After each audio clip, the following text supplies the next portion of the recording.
काशी से भी वो लाए है ना किताब, जगन्नाथ जी का जो कथा सुना है, हाँ वो पूरा सटीक है। पूरा सटीक है। हाँ, वो मैं सुन रहा था खड़ा होके। अच्छा। पूरा सटीक है। कुछ भी उधर उधर का कुछ भी नहीं है, गलत नहीं, कुछ भी गलत नहीं। पूरा पहले से लास्ट तक मैं सुन। तो आज से 1 वर्ष पूर्व जब मेरे राम और लक्ष्मण वनवासी वेश में, वनवासी रूप में मुझसे मिलने आए और आकर उन्होंने मुझे मेरे स्वप्न में कहा, मेरे सर पर प्रेम से हाथ फेरते हुए मेरे राम ने कहा, यश अपयश, हानि लाभ, कीर्ति अपकीर्ति, यह सब विधि का विधान। जाको सोचना करिए पुत्र, धर्म कर्म ही प्रधान विधान। महीने पहले तिरुपति में जाने के बाद में जब मैं वहाँ से लौटा, मुझे नहीं पता था कि भगवान ने तिरुपति जाने को मुझे क्यों बोला, लेकिन जब मैं तिरुपति गया, आप कथा इसमें देखना है, वहाँ से जाकर जब मैं लौटा तो मेरे मित्र हैं, मेरे मित्र ने मुझसे एक बार फ़ोन करके मुझे पूछा कि आप मुझे ये बताइए कि आप तो भगवान से दिन रात बात करते हो, भगवान स्वयं आपको सारे प्रश्नों के उत्तर देते हैं, लेकिन इस समय हमारे भारतवर्ष में इतना डिबेट चल रहा है कि अयोध्या में तो राम जी का विग्रह स्थापित हो गया, राम जी का घर बन गया, लेकिन हनुमान जी का जन्म स्थान कौन सा है ये किसी को भी नहीं पता है। हनुमान जी का जन्म स्थान कहाँ है किसी को भी नहीं पता है।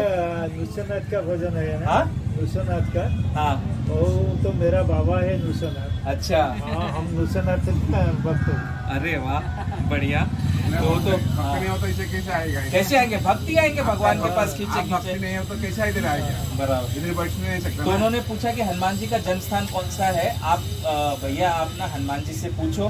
मैंने कहा देखो मैं ना भगवान से प्रश्न नहीं करता, हाँ मेरे सामने प्रश्न अगर मुझे इतना पता, अंतर मन में प्रश्न उठता है ना, वो अपने आप ना जवाब दे देते हैं कि क्या है। उसका प्रश्न पूछना था और इस तरह से मैं कनेक्ट होता गया और मुझे पता चल गया कि हनुमान जी का जन्म स्थान कहाँ है। आज कर्नाटका में किष्किंधा है, हम्पी, लोग बोलते हैं, कर्नाटक गवर्नमेंट बोलती है किष्किंधा हम्पी हनुमान जी का जन्म स्थान है। महाराष्ट्र में अंजनेरी है, तो महाराष्ट्र में अंजनेरी को हनुमान जी का जन्म स्थान बताया जाता है। और तिरुपति तिरुमाला में अंजनाद्री पर्वत है, तिरुपति तिरुमाला में अंजनाद्री पर्वत है, 7 पर्वतों का खंड है तिरुपति। मुझे लगता है वही हो। तो अंजनाद्री पर्वत जो है वही है, वो तिरुपति बोलते हैं कि हनुमान जी का जन्म स्थान है। हनुमान जी का। तो जब इस बार मैं तिरुपति गया तब मुझे जाके कारण पता चला कि मुझे भगवान ने वहाँ क्यों भेजा था, क्योंकि मैं जब अंजनाद्री में पहुंचा तो वहाँ मुझे साक्षात हनुमान जी बाल रूप में दिखाई दिए। अंजनाद्री पर्वत पर उसके ऊपर एक पूरा 3.5 घंटे का वीडियो हमने बनाया, कथा का पूरा, कि कैसे मैं तिरुपति गया, तिरुमाला में कहाँ कहाँ गया, अंजनाद्री पर्वत पर कैसे पहुंचा, वहाँ पर माता अंजनेय के मंदिर में कैसे पहुंचा, गंगा जी में कैसे स्नान किया, वो पूरी कथा 3.5 घंटे की हमारे YouTube चैनल पर है। लेकिन उसे संसार के हर भक्तों तक पहुंचना जरूरी है, क्योंकि जब तक पहुंचेगा नहीं ना तब तक पता कैसे चलेगा। अच्छा, मैंने तिरुपति का जो ट्रस्ट है, मैनेजमेंट है, उनको ईमेल भी कर दिया कि देखो मेरे हिसाब से मुझे जो स्पिरिचुअल कनेक्शन मिला, स्पिरिचुअल कनेक्शन के हिसाब से और मटेरियल वर्ल्ड के सारे रिसर्च भी एक ही दिशा में पॉइंट करते हैं कि हनुमान जी का जो जन्म स्थान है वो जबाली हनुमान जी का मंदिर अंजनाद्री पर्वत तिरुपति तिरुमाला में ही है और कहीं पर भी नहीं है। क्यों? क्योंकि तिरुपति तिरुमाला में स्वयं साक्षात विष्णु भगवान बैठे हैं, जहां राम वहां हनुमान, वहीं पर तिरुपति में गरुड़ जी का पर्वत है, गरुड़ाद्री पर्वत बोलते हैं। तो जहां विष्णु का वाहन वहीं तो हनुमान, वहीं पर शेष जी का पर्वत है, शेषनाग, जिस पर विष्णु भगवान सोते हैं, विराजते हैं। तो जहाँ शेषनाग होंगे, गरुड़ होंगे, वहाँ हनुमान नहीं होंगे क्या? वो तो पहले भक्त है राम के, वो तो पहले होंगे। अंजना माँ का मंदिर वहीं पर है, तो हनुमान जी का जन्म स्थान रिसर्च के हिसाब से भी वहीं पर है। और स्पिरिचुअल कनेक्शन मेरा बहुत स्ट्रांग है। मुझे तो मेरे बाबा वहाँ के कण कण में दिखे, बाल रूप में ऐसे एक पेड़ से दूसरे पेड़ पर उड़कर जाते हुए दिखाई दिए हैं, इतने दिखाई दिए पूछो मत। और वहीं मैंने मेरे राम और लक्ष्मण के साक्षात मनुष्य रूप में दर्शन किए। तो जब मेरे राम लक्ष्मण साक्षात मनुष्य रूप में आ गए जिस धरती पर, वहीं तो होंगे ना हनुमान। और हनुमान किधर होंगे? वो तो स्वयं आकर मुझे बता गए कि यही है हनुमान जी का जन्म स्थान। अब बस ये बातें जन जन तक पहुंचनी है, बस ये जरूरी है। मैं चाहता हूँ एक बार हनुमान जी का जन्म स्थान वहां पर हो गया, मैं तो मानता हूँ, चाहे दुनिया माने या ना माने, मेरे राम ने मुझे बता दिया, भगवान का आगे तो भगवान भला बस देंगे। मुझे और कुछ बताने की जरूरत नहीं है। अब भगवान अपने आप भक्तों तक पहुंचाएंगे इस वाणी को। इसीलिए देखिए आज शायद आप लोग भी जुड़ गए, जमा हो गए। क्वेश्चन था हाँ, अपना श्री कृष्ण जो जब की माँ बंदी घर में थी हाँ। कितने साल तक रहे? श्री कृष्ण की जो वो 14 वर्ष। 14 वर्ष जब की माँ ने रहे। हाँ, तो राम जी कितने साल वनवास गए? 14 वर्ष। इसलिए भेजा। कई मुझे लगता है जो कैकेयी मैया है हाँ वो भगवान को भेजे जंगल में, इसलिए वो देवकी होके पैदा हुए क्या? हाँ, एक कथा ये भी आती है कि जो कैकेयी माँ थी, इन्होंने 14 वर्ष के लिए वनवास में राम जी को भेजा और राम जी को 14 वर्ष के लिए भेजा तो माँ से दूर रहे, राम जी वन में रहे। इसीलिए क्योंकि जब कृष्ण भगवान ना देवकी माता को और नंद इनको वासुदेव जी को छुड़वाने के लिए आए तो देवकी माँ ने उनसे सबसे पहला प्रश्न यही पूछा कि बेटा तुम तो बचपन से सारे राक्षसों का संहार करते आ रहे हो, तुम तो भगवान हो, मुझे तुरंत निकाल सकते थे, क्यों नहीं निकाला? तो उन्होंने यही कहा कि माँ कर्म फल जो है ना, प्रकृति का नियम, इसमें सब बंधे हुए हैं और कर्म फल तो सबको भोगना होता है, सबको पूछना था, होता है। किसी को भी मुझे पूछना था। हाँ, जो मैं देखता हूँ हर रोज बैठ के सब में वही हिसाब से मैं लगाया हिसाब की, अगर भगवान को ये भेजे थे तो भगवान इसलिए इनको 14 साल तक जेल में बांध तो के वो कथा वो भी कही जाती है कि हाँ 14 वर्ष, इसलिए वो भी उनको माने भगवान ने कहा कि आपको भी इसलिए 14 वर्ष इंतजार बेटा का इंतजार करना पड़ा, बेटे का इंतजार करना पड़ा। इंतजार करना पड़ा। इतना ही नहीं, क्योंकि कैकेयी माँ ने, देखो ये कनेक्शन अब भगवान कर रहे हैं मेरे से, तो मेरे को जवाब अब आ रहा है। क्योंकि कैकेयी माँ ने कौशल्या माँ से एक पुत्र को जुदा किया। एक माँ बेटे को जुदा करने का पाप बहुत बड़ा पाप होता है, घोर पाप होता है। उन्होंने एक पुत्र को जुदा किया ना, तो जब कैकेयी देवकी बनकर आई, उनके 7 पुत्र मारे गए जन्म लेते ही। वो इसलिए मारे गए कंस के जरिए तो उनको वो पीड़ा महसूस हो पुत्र से दूर होने की, वो पीड़ा दी। प्रकृति का नियम ऐसा है, आप अगर इतना सा पाप करोगे, आप अगर किसी को एक गाली दोगे तो आपको अगले क्षण कोई 10 गाली देगा। आप किसी को एक थप्पड़ मार दोगे ना, अगर उसकी गलती नहीं होने पर, तो आपको 10 थप्पड़ पड़ेंगे। ये प्रकृति का नियम है। और वहीं पर अगर आप एक अच्छा कर्म करते हो ना, किसी को अगर 10 रुपया देते हो तो आपको 10,000 रुपए कहीं ना कहीं से मिल जाएंगे, बिना मेहनत के मिल जाएंगे, कैसे भी मिल जाएंगे, कहीं ना कहीं से आपको मिलेंगे और कहीं ना कहीं से आपका जीवन सार्थक होगा। देखो भगवान ने यही कहा है, एक कहते ना कि जब तक वे कुंदे को हाथ नहीं लगाएंगे तब तक वो कुंदा हिलेगा नहीं, तब तक भगवान का विग्रह बनेगा नहीं, तब तक जगन्नाथपुरी के मंदिर में जगन्नाथ जी स्थापित नहीं होंगे। विश्वावसु राजी हो गए। राजा सपरिवार विश्वावसु को लेकर सागर तट पर पहुंचे और विश्वावसु ने जो ही कुंदे को छुआ, वो कुंदा अपने आप तैरता हुआ किनारे पर आ लगा और राजा के सेवकों ने उस कुंदे को राजमहल में पहुंचा दिया। बोलो श्री कृष्ण कन्हैया लाल की जय। देखो भोले महादेव, हर हर हर हर महादेव, हर हर हर हर महादेव, हर हर हर हर महादेव, हर हर हर हर महादेव।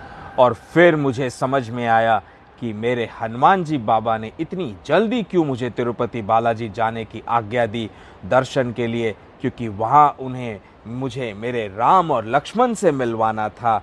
इतना ही नहीं, साथ साथ उन्होंने मुझसे 3 एपिसोड रामायण के रिकॉर्ड करवाए।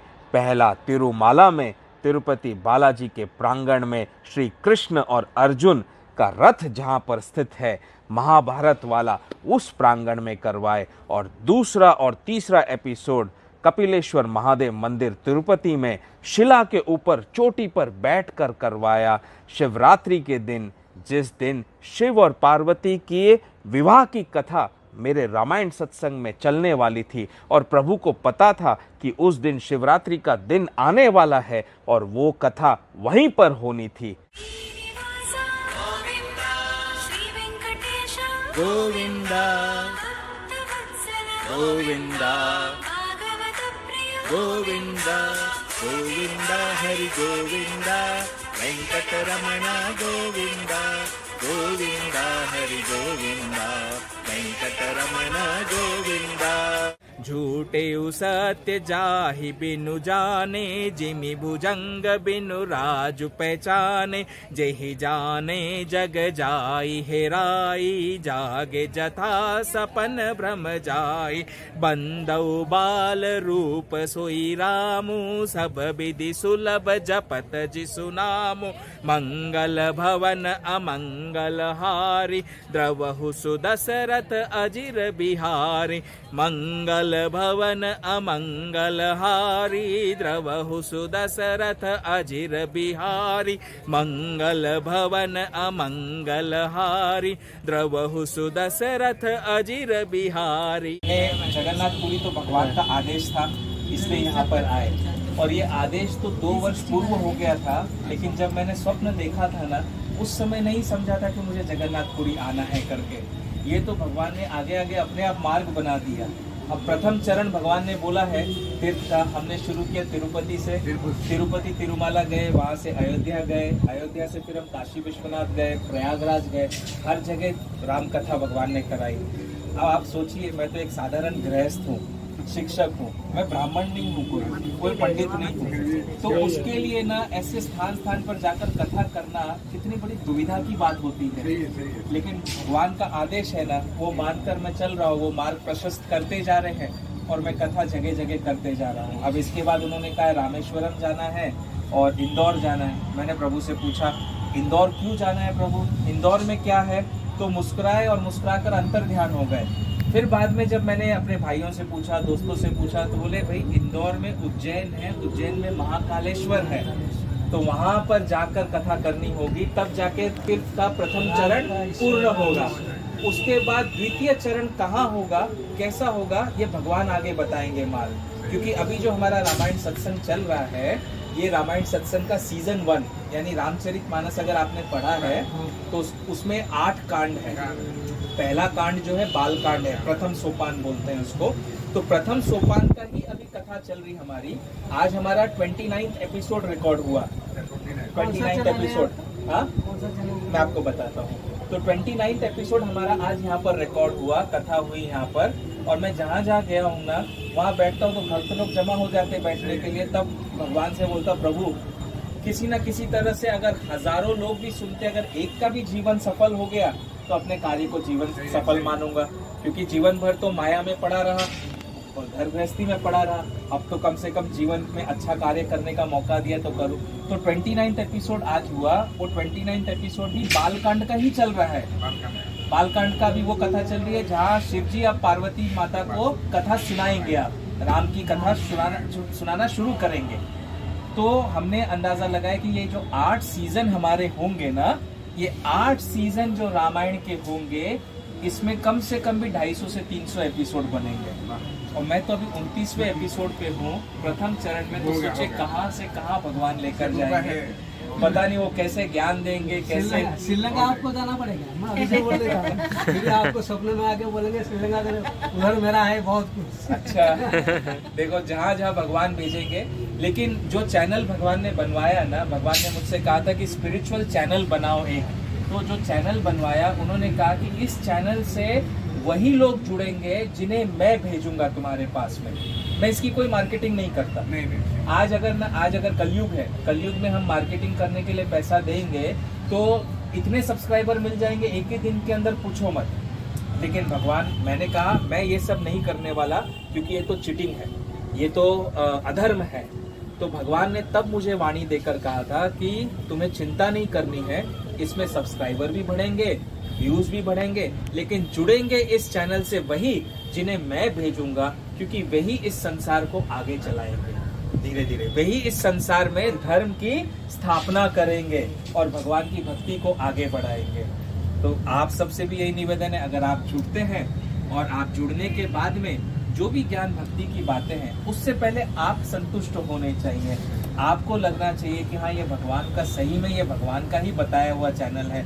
तब जब आप संतुष्ट हो जाओ पूरी तरह से, तो आपका परिवार जुड़ेगा, आपका परिवार संतुष्ट हो जाएगा तो आगे दोस्त मित्र मेरा जोड़ेंगे। परिवार सब अभी प्रेमानंद महाराज जो है ना वृंदावन में, अरे वो तो उनका सब गुरु जुड़े है, हैं, हम गुरु। लोग उनसे अभी वो जुड़े तो हैं सब। इतने बड़े गुरु हैं ना, प्रेमानंद प्रेमानंद महाराज जी इतनी सुंदर वाणी बोलते हैं ना, बैठे बैठे पूछिए मत, आंखों में आंसू आ जाते हैं। हर प्रश्न का उत्तर है जैसे साक्षात कृष्ण बोल रहे हो। प्रेमानंद महाराज जी ऐसे ही है, साक्षात जैसे कृष्ण बोलते हैं ना, कृष्ण का रूप है वे। उनका हम लोग गए नहीं है, हाँ। लेकिन वो इंस्टाग्राम और फेसबुक पे उनको सुनते हैं। उस पे बहुत अच्छा। तो ये देखो, ये भगवान ने बनाया। आज मॉडर्न वर्ल्ड है, कलयुग तो भगवान ने बनाया, मॉडर्न वर्ल्ड को डिजिटल भी भगवान ने ही बनाया। आगे जाके हवा में भी गाड़ियां उड़ने लगेगी, वो भी भगवान ने कोई बनाया। जा सकते हैं थोड़ी वृंदावन यहाँ से, हाँ। इसलिए तो ये भी इंटरनेट बनाया। इंटरनेट बनाया तो भगवान ने डिजिटल टेक्नोलॉजी बनाई है। तो भगवान ने कहा डिजिटल टेक्नोलॉजी के थ्रू ही आपको भक्तों तक पहुंचना है हर जगह, लेकिन साथ साथ मुझे सफर भी करना है। अब सफर करने के लिए बहुत सारी चीजों की आवश्यकता होती है, लेकिन वो भगवान है ना, अपने आप मार्ग दिखा देते हैं, अपने आप अरेंजमेंट कर देते हैं, जैसे तैसे करके पहुंच जाते हैं और कथा कर लेते हैं। आप सब ने यहाँ बैठकर कथा का जितना भी अंश सुना ना, उसके लिए आपका बहुत बहुत मैं तो आते ही जगन्नाथ जी का मेरे कान में गिरा तो इसलिए इधर आ गया। जगन्नाथ जी के सुना तो ऐसा सीधा जा रहा था रास्ते, फिर घूम के इधर आके खड़ा हुआ। अच्छा, बहुत बहुत प्रणाम। हमारा चैनल का नाम आपको बता दूंगा।